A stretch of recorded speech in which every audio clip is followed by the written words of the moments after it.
جس کام کو پورا کرنے کی طاقت نہ ہو اسے اپنے ذمے مت لو۔ جس چیز کو تم نہ سمجھ سکتے ہو اور نہ حاصل کر سکتے ہو اس کے در پہ کیوں ہوتے ہو؟ جب تم جان لو کہ تم حق پر ہو تو پھر جان کی پرواہ کرو اور نہ ہی مال کی۔ جلد بازی حماقت ہے اور یہ انسان کی بدترین کمزوری ہے۔ جو کوئی اپنے مذہب کو قیاس کے ترازو میں تولتا ہے وہ ہمیشہ شکوک و شبہات میں پڑا رہتا ہے۔ کسی شے کی زیادہ خواہش اور حرص محض بری ہی نہیں مہلک بھی ہوتی ہے۔ دولت کا بہترین مصرف یہ ہے کہ اس سے عزت و آبرو کو برقرار رکھا جائے۔ وہ سب رخصت ہو گئے جن سے محبت تھی اور اب میں ان لوگوں میں سے ہوں جو مجھے پسند نہیں۔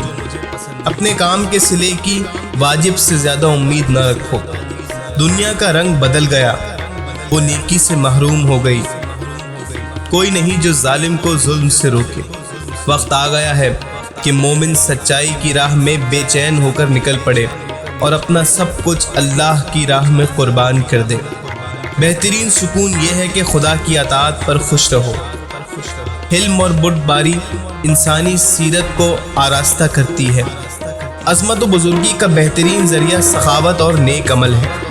بدترین حاکم وہ ہے جو اپنے مخالفوں کے سامنے بزدل ثابت ہو اور نامردی دکھائے لیکن کمزور اور محکوموں کے سامنے جرأت کا مظاہرہ کرے۔